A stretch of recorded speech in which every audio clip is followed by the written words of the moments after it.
Hello and welcome to the Superposition Guys podcast. My name is Yuval, and my guest today is Scott Genin, Vice President of Materials Discovery at OTI Lumionics. Scott and I spoke about using quantum to design new materials for the OLED and display industry, how quantum algorithms can save a lot of time in the process, the path they would hope to take from quantum-inspired to true quantum algorithms, and much more. We hope you enjoyed this episode. Hello, Scott, and thank you for joining me today. Thank you, Yuval, for having me on. It's my pleasure. So who are you and what do you do? So I'm the Vice President of Materials Discovery at OTI Lumionics. I lead the kind of early stage materials development processes, including the development of new computational tools for simulating materials, along with directing preliminary synthesis.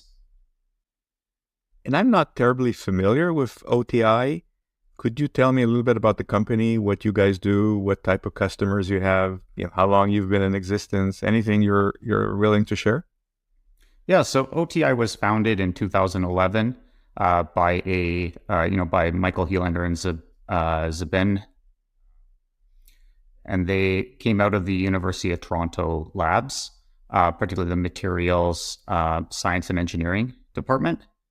And they basically decided to try to commercialize the inventions that they developed during their PhD, in particularly the OLED and display industry.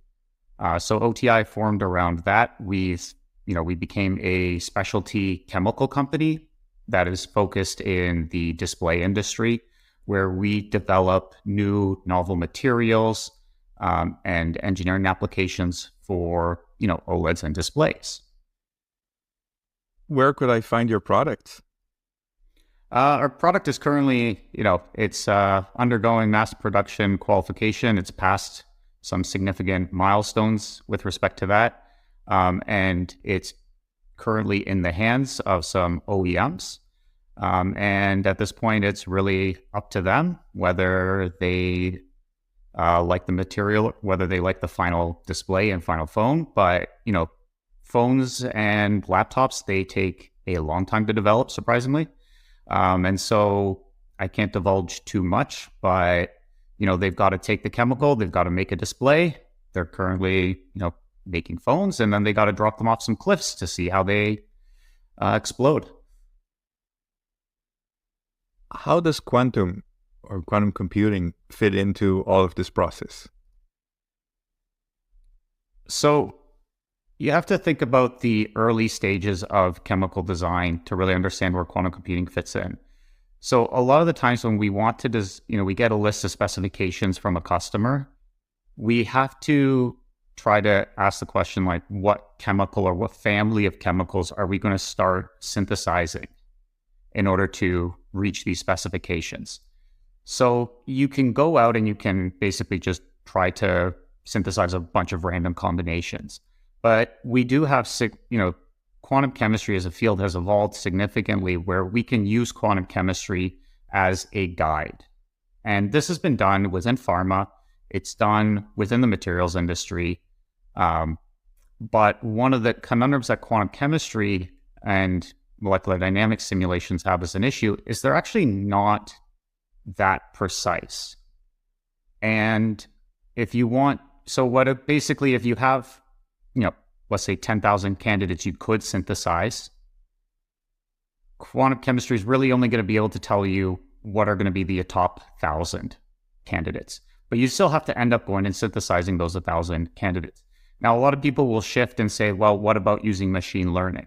And the problem with machine learning is that a lot of machine learning applications in chemistry, they're trained on quantum chemistry data. So all the bad habits that methods like density functional theory have, or couple cluster symbols doubles has, the machine learning algorithm basically inherits those bad habits and then amplifies them because it is still a statistical engine or a machine, right? So it's really where quantum computing fits in is quantum computing enables us to do these very fine quantum chemistry simulations at very high accuracy.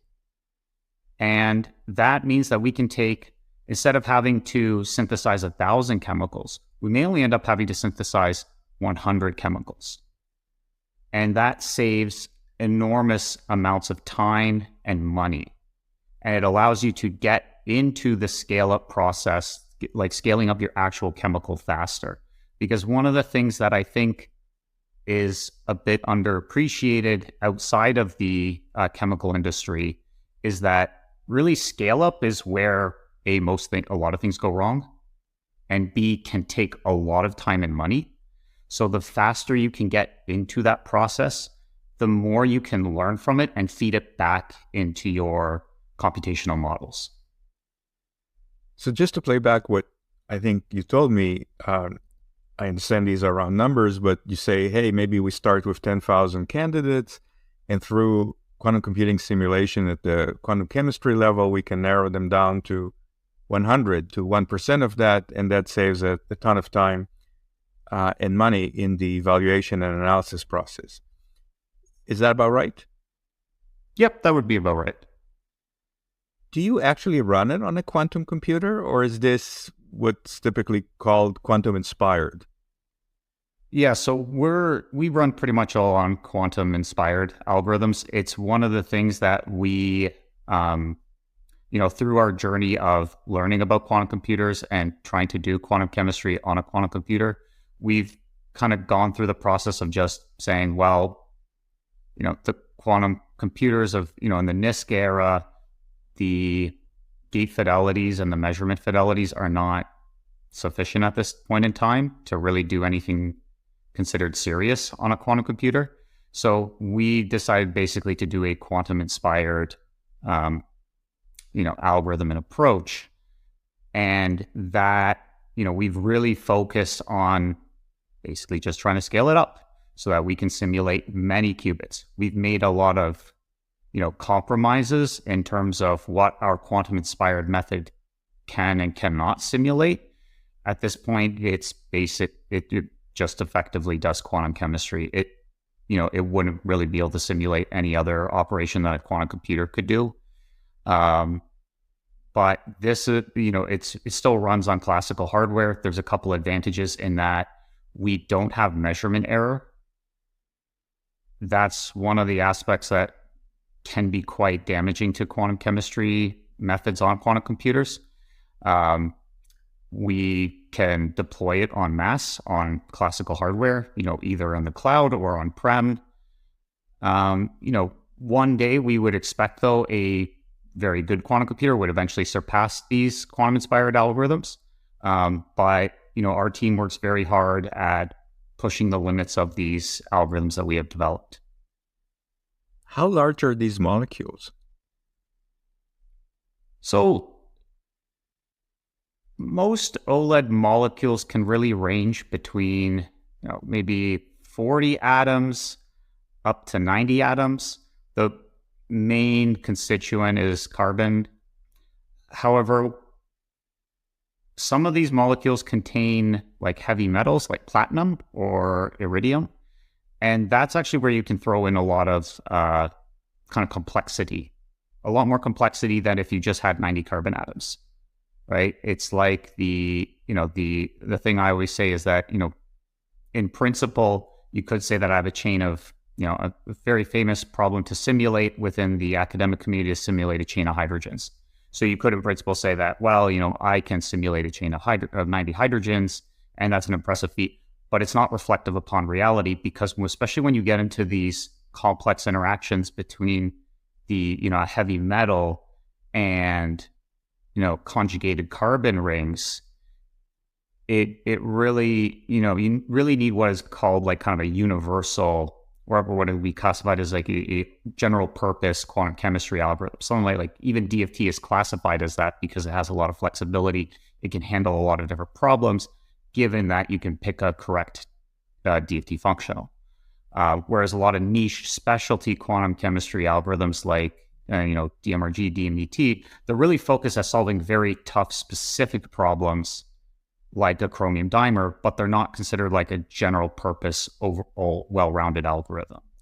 What we try to aim for is, because we have these, fairly complex systems. And in a materials discovery operation, you also have to consider that, your recommendation algorithm or your molecule generation algorithm is going to generate molecules that you have to kind of pretend they're, you basically have to handle all sorts of corners because it could really generate anything. And so these algorithms have to be classified as a general purpose. That's where we see a lot of advantage in our qubit couple cluster formalism. As it is done on quantum-inspired methods, it can handle really any type of problem. It works on these large OLED molecules. But one of the tricky things about these molecules is their complex interaction with their metal centers. What is the path that you went through in developing this? I mean, for instance, did you initially mean to actually run it on a quantum computer and said, well, we're going to do chemical simulations and here are the qubits and here's how we're going to do it, and then figured out that there is no quantum computer that's good enough to actually run this, so you went back to quantum inspired, or did you go through a different path? No, you've actually summarized, I would say, the cliff notes of what happened. I mean, it's a bit of a funnier story because when I started at OTI in 2017, I was just brought on to do conventional simulations, right? The quantum computing was not even on our radar. And then what happened was the creative destruction lab, Professor Ajay Agrawal opened up this, kind of expanded the creative destruction lab and opened up this quantum machine learning stream. And Michael knows Ajay quite well. And so they were asking for people to submit initial, ideas. And so, the question came, is quantum chemistry going to be better on a quantum computer? And back in 2017, there was a lot of hype around it. IBM had recently published their breakthrough Nature publication on simulating, hydrogen, lithium hydride, beryllium hydride. And they came to me and said, well, do you think this is going to be better? And I said, well, community thinks it's going to be better, so let's find out. And we went all in. We, started with a lot of the open source software. And I remember trying to run basically a simulation of a water molecule. And myself not having a, formal background in quantum computing, we ran it on a 1 terabyte RAM node. I left it running overnight. I came back the next day and it was still running. And I scratched my head and I said, well, this sounds quite problematic. How can I validate that a quantum computer is actually going to be better? Like I can't, I have to validate these assertions. So then I went out and I actually asked my former PhD supervisor, Stuart Aitchison, if he knew anyone within the quantum chemistry at U of T. I found Artur Ismailov, who is a professor at the University of Toronto in theoretical chemistry. And I asked, and we kind of partnered to figure out whether we could develop whether we could basically evaluate this better than what we could do with using open source tools. And that led us down the path of developing qubit couple cluster formalism. And, we hired a bunch of very bright, brilliant theoreticians to continue pushing this entire formalism. And it eventually, it was all developed to basically run on a quantum computer initially. That was the whole principle. You develop QCC because it generates the smallest gate depth. That's the first thing. Then we developed IQCC because quantum computers don't have full connectivity. This was actually pretty much all developed to get around the shortcomings of the Aspen Q16, I believe, at that time, which was made by Rigetti. And, eventually it just spun off into this thing, well, okay, but we need to prep Hamiltonians that could be 54 qubits. And then, well, now that we can do 54 qubits, could we do 72 qubit simulations? Oh, well, not quite yet. Well, how do we make sure that we can get there? And eventually, our team just continued to push the boundaries of what the number of qubits we could simulate using this quantum-inspired method. We continued to take more and more trade-offs in terms of general purpose versus very specific purpose. Since I don't have to simulate anything aside from electronic structure problem, I thought these trade-offs were perfectly reasonable. And, eventually now we're here by simulating, over 100 qubits quite easily on classical hardware. What do you need to go back to quantum or sort of to real quantum? Is it how many qubits do you need, or what kind of fidelity, or maybe you're just happy with where you are and you'll never go back to a real quantum machine? This is a very good question. I don't have a perfect answer for that.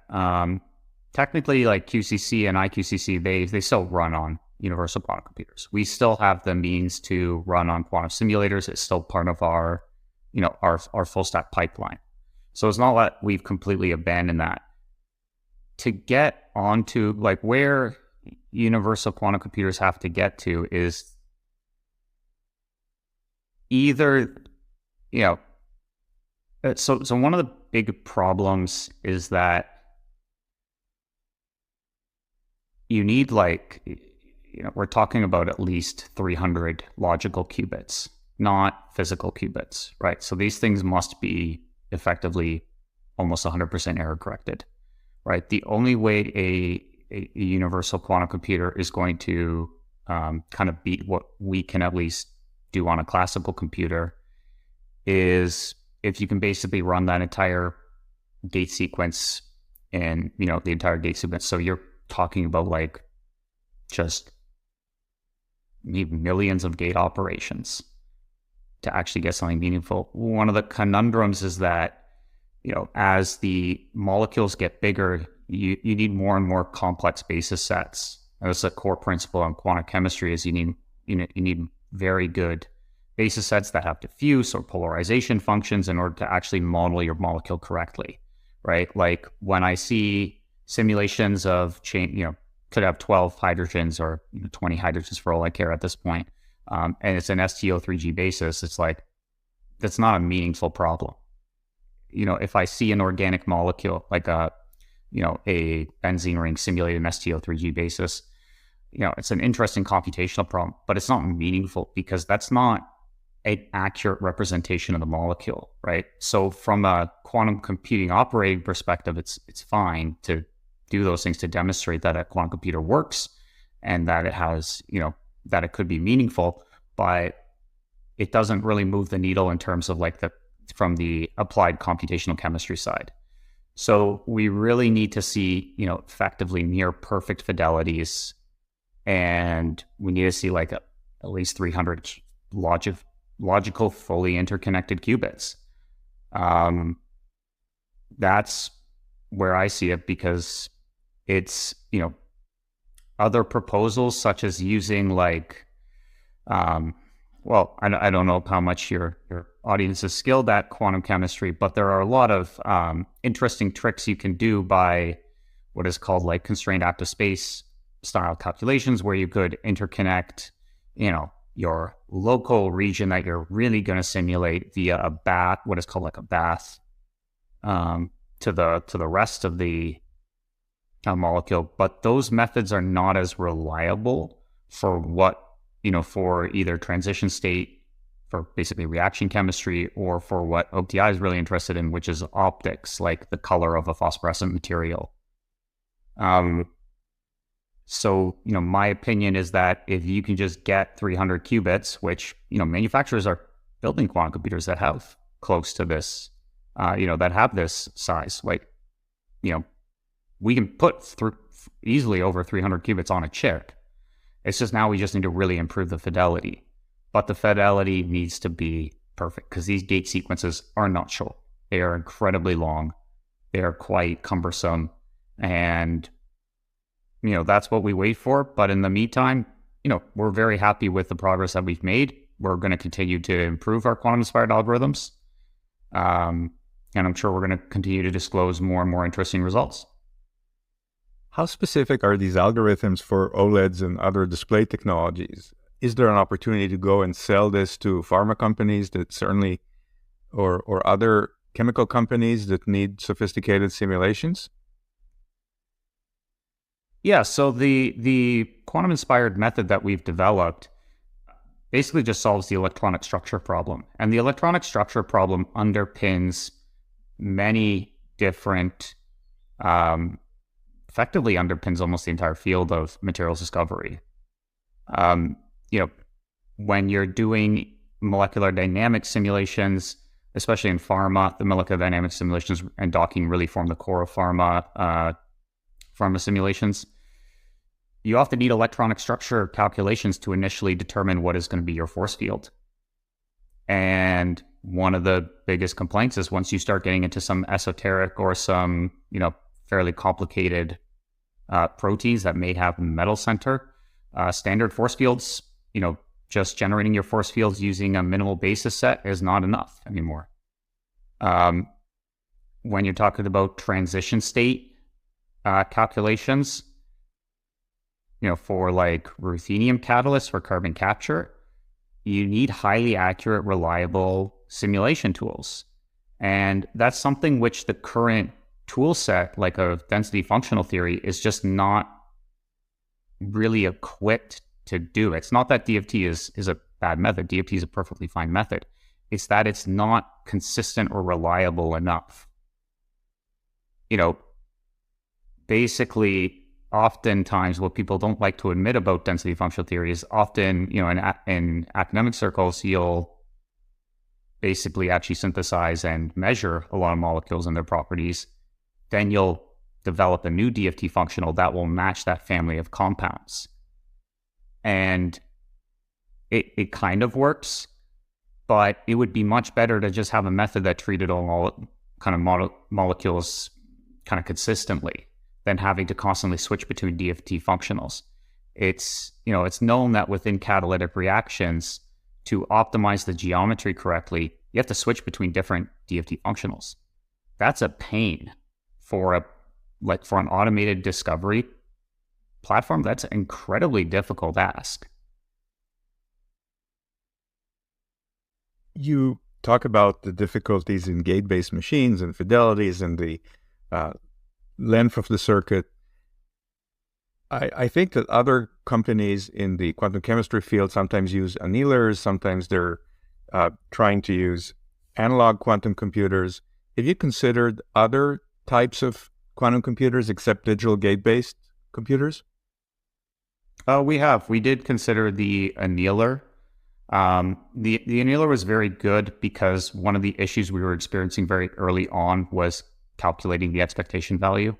And so if you can transform your Hamiltonian into a QUBO, when we published about this, you can effectively do an expectation value calculation almost instantaneous, like within milliseconds. Whereas on a standard gate-based, digital one, you have to keep sampling, you keep sampling. And the number of qubits you have, for every additional qubit, approximately have to increase the number of samples you take by 5 to 10 times. Annealers did not have this issue. We've collaborated with D-Wave and Fujitsu on this. The conundrum is that in terms of, aside calculating the expectation value very quickly, that's their core advantage. They also provide advantages with doing a very specific portion of the QCC protocol, but it only happens at the beginning. So we do use these, we do have used and have developed on it, but I would say that, they have a niche application in this space. In terms of the analog, that's a little bit more tricky because there hasn't been as much kind of research or development on the analog quantum computers for chemistry. There's some interesting work coming out, but we're still a little bit skeptical of the results at this point in time. But, I'm always open to being very pleasantly surprised by any sort of improvements or whatnot. It's just, at this point, I know that people are working towards it. I just haven't seen, at this point, convincing results that would lead me to say oh yeah, this is going to win for sure. And last, a hypothetical question. If you could have dinner with one of the quantum greats, dead or alive, who would that person be?